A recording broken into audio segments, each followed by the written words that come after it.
경제 현안을 보다 쉽게 풀어보는 경제 읽기 시간입니다. 다양한 경제 이슈들 김광석 한양대학교 경영교수와 함께 짚어보겠습니다. 어서 오십시오. 네, 안녕하세요. 예, 저희가 앞서 이제 이재동 기자의 리포트로 확인했습니다만 한국은행 결정이 좀 궁금했었는데 네. 4회 연속 기준금리를 동결을 했습니다. 여러 이유들이 있었을 텐데 어떤 이유가 가장 큰 배경으로 자리를 했을까부터 네. 짚어보시죠.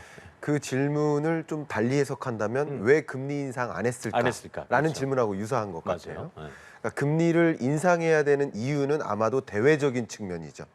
그리고 대내적인 측면을 고려하자니 금리를 도저히 인상할 수 없는 입장이라고 그랬군요. 먼저 말씀드려보면요.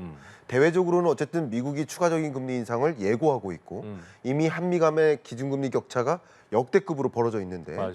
향후 추가적으로 더 벌어지게 되면 자금 유출이라든가 초강달러가 우려되니까 기준금리 인상해야 되는 것이 아니냐라고 말씀하십니다. 그러나 금리를 인상할 때 발생할 수 있는 대내적인 충격을 고려한다면 또 인상을 할 수가 없는 입장이었다라고 말씀드릴게요. 예를 들면 한국은 유독 경기 침체가 심각해요. 그렇군요. 그러니까 금리를 인상하기가 좀 어렵고요. 그리고 물가는 뭐 어느 정도 잡혔으니 금리 인상할 필요가 사실은 없다라고 느낄 가능성이 높고요. 또 한 가지 우리 한국 경제의 고질적인 문제가 금융부실이잖아요. 이 금융부실의 배경이 부동산 PF거든요. 그럼 부동산 미분양 주택 건수가 계속 늘어나면 부동산 PF라는 이 대출 이거 자체를 본질적인 문제를 해결할 수가 없죠. 그러니까 이 부동산 시장이나 늘어나는 미분양 주택 건수 이런 것을 고려하고 경기 침체 이런 것들을 고려했을 때 대외적으로는 금리 인상을 해야 될 것 같지만 내적인 요소를 보면 도저히 금리 인상을 할 수 없는 그래서 두 가지 중에 비교를 해보니까 경중을 보니까 경중을 그래도 따졌군요. 그렇죠. 경중을 따져서 그래도 금리를 인상할 때 나타날 부정적 효과가 더 크지 않겠느냐. 그만큼 우리 경제가 녹록지 않은 상황이다라는 것을 좀 강조하고 싶습니다. 어두운 터널을 지나고 있는 굉장히 네. 안 좋은 상황을 볼 수 있을 텐데 물가를 좀 짚어보면 지금 방금 전에 교수님께서도 말씀해 주셨습니다만 물가가 이제 금리 동결을 결정하는데 조금 이유를 준 것이 2%로 최근에 낮아진 배경도 있겠고 네, 지난달 수입 물가가 이제 2개월 연속 하락한 부분도 좀 눈에 띄는 부분인데 그렇습니다. 한국은행이 이제 이랬습니다.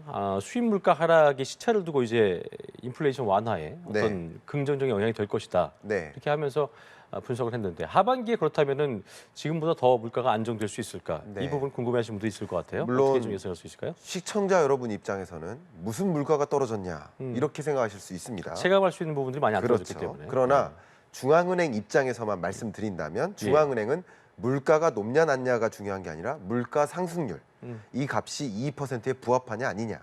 근데 이 소비자 물가 상승률이 최근 2.7%까지 나름 떨어졌습니다. 그렇죠. 6.3%에서 2.7%까지. 맞아요. 근데 이 소비자 물가 상승률에 영향을 미치는 변수가 바로 수입 물가예요.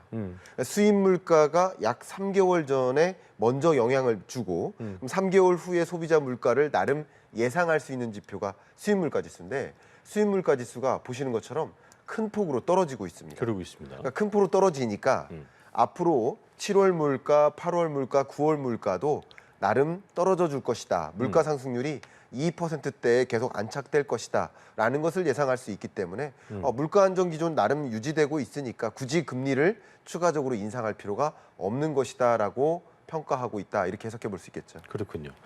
추경호 총리가 내년에 그 물가 상승률을 2%로 예상한다고 말을 했고 이창용 한국은행 총재 같은 경우에는 금리 인하에 대해서 물었더니 물가 상승률 2% 이게 수렴되는 그게 좀 확신될 때 고민을 해볼까라고 얘기했는데 이대로 이제 물가 상승률이 좀 완만하게 이루어진 상승률이 유지가 된다면 연내 아니면 뭐 내년 초 이렇게 그 금리 인하 예상도 좀 해볼 수 있는 건지 이 부분은 어떻게 좀 바라보고 계세요? 한국은행의 기준금리 인하는 올해 내에는 좀 다소 어렵다라고 평가하고요.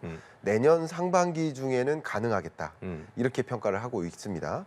뭐 여러 가지 요소를 고려하겠지만 그중에 물가 안정이라는 목표, 이 목표를 이행해야 되기 때문에 중앙은행으로서는 근데 2%라는 그 목표 물가는 그냥 한 달, 두 달간의 2% 이게 아니라 연간 물가 상승률이 2%여야 된다는 거죠.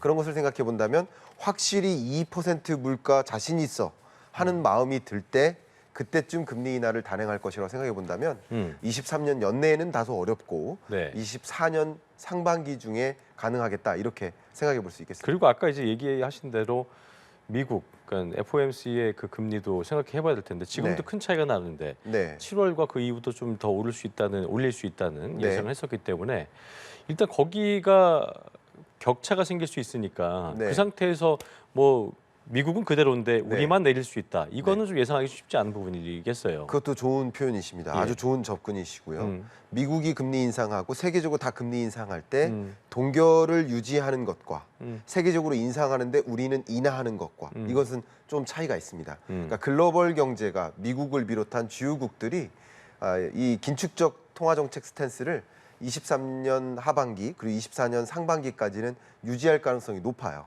그렇기 때문에 우리만 먼저 금리를 인하했을 때 예. 그때 나타날 후폭풍도 생각을 하기 때문에 당분간은 금리 동결 기조를 유지할 것이다라고 받아들이는 게 도움이 되지 않을까 생각합니다. 예.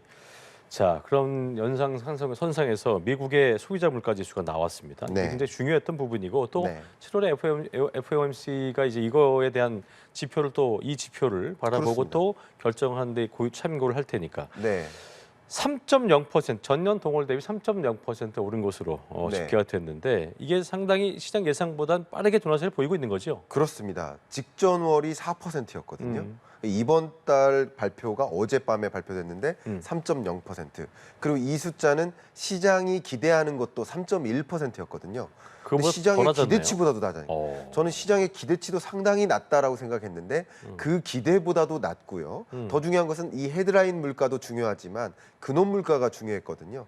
근원 물가가 도저히 안 잡히고 있던 그 국면에서 드디어 근원 물가 상승률도 다소 잡히는 모습이 나타났습니다. 그랬군요. 그래서 이번 CPI 물가 상승률 지표만 딱 그것만 놓고 판단한다면 네. 아마도 7월 달에 기준금리 인상을 하겠지만 그 이후에 추가적인 금리 인상이 필요하겠느냐 하는 FOMC 위원들의 생각이 좀 더 무게를 받을 가능성이 있겠다. 이렇게 진단할 수 있겠습니다. 근데 최근에 왜 저기 고용 시장 탄탄하다고 또 했잖아요. 네. 그리고 계속 파월 같은 경우에는 여기저기 여기 뭐 하원에서도 그렇고 여기저기 가면서 큰 모임에서 발언을 할 때 계속 이제 하반기에 이제 그거 쉽게 내리는 건 고사하고 네. 더 올릴 수도 있고 네. 계속 이 고용이 너무 탄탄할 경우에는 그 내리는 게 참 요원하다는 얘기를 했었는데 맞습니다. 그런데도 불구하고 물가는 많이 내렸어요. 이거 어떻게 좀 알아봐야 되는 거예요? 네, 이걸 한번 말씀드려 보면요.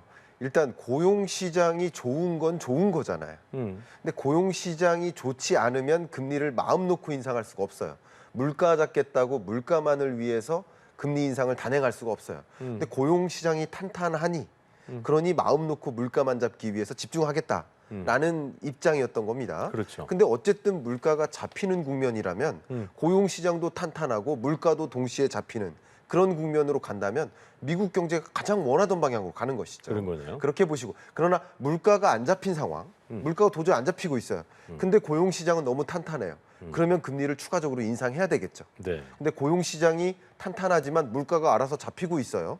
이런 경우라면 추가적인 금리 인상을 굳이 단행할 필요가 있을까 하는 생각을 갖게 만드는데 도움이 된다는 것이죠. 굉장히 이상적인 상태로 가고 있는 거네요, 그럼요. 만약에 그렇게 된다면 물가 상승률은 목표하는 대로 2%에 안착되고 강한 경기 침체까지 없다라고 한다면 예. 그렇다면 이상적인 방향으로 가는 것이죠.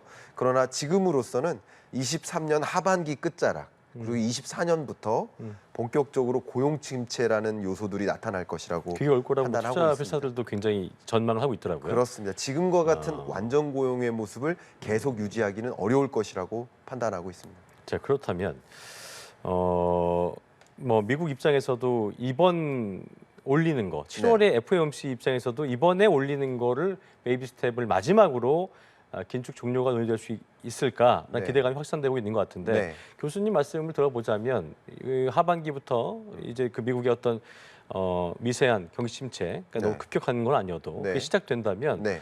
뭐 금리 인하 얘기도 나올 수 있는 상황이겠네요. 이 부분을 좀 선을 긋고 말씀드릴 수 있도록 하겠습니다. 어쨌든 물가 상승률이 하향 안정화되니까 2%에 부합하게 가까워지니까 추가적인 금리 인상을 안 하고 5.25% 혹은 5.5%의 높은 금리를 유지하는 것만으로도 물가 안정화의 흐름을 유지할 수 있다, 만들 수 있다라고 판단하는 것이지 목표 물가에 부합하지 않았는데 확실히 2%라는 물가에 안착됐다라는 자신감이 없이 그냥 금리를 인하하기란 쉽지 않다.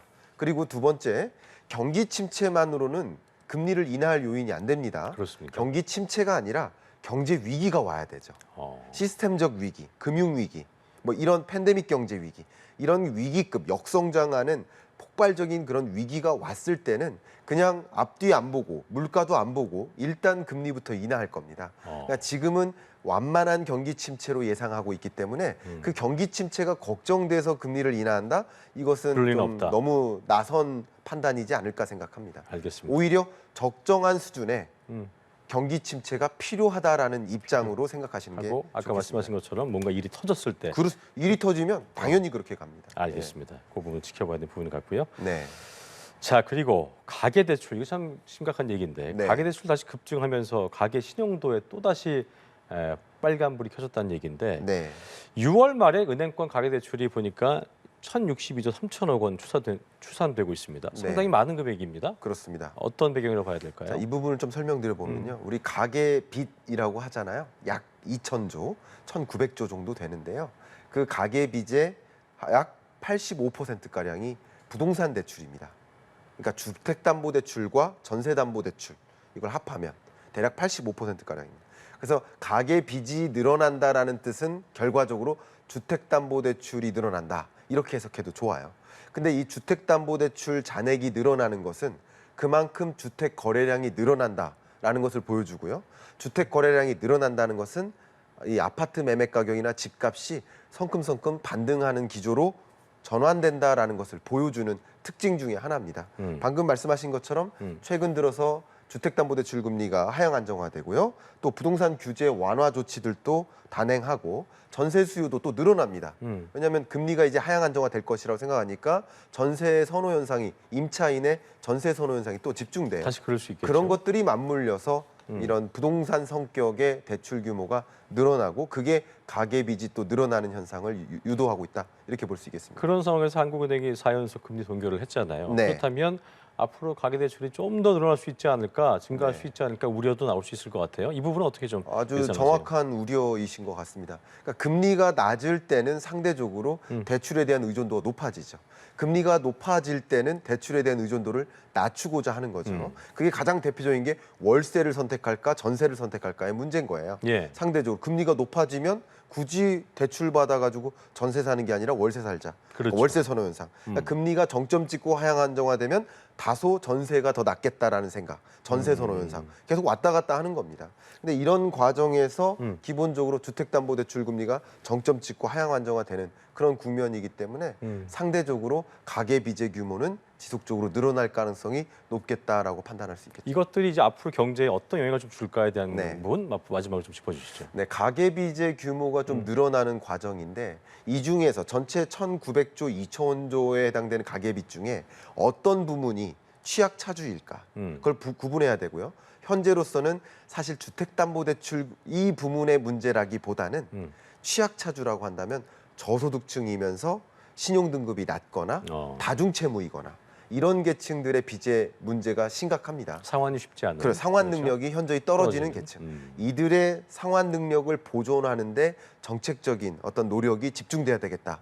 이런 것들이 그냥 내버려 두다가는 정말 걷잡을 수 없는 가계부채 문제를 만들 수 있다. 그럼 가계부채를 상환하지 못하면 그게 금융부실로도 연결이 그렇죠. 되고 경제에 매우 안 좋겠죠. 이런 것을 면밀히 주시하면서 상환 능력을 보존하는 노력을 집중해야 되겠다라는 생각을 합니다. 알겠습니다. 여기까지 경제일기 김광석 박사와 함께했습니다. 오늘 말씀 고맙습니다. 감사합니다.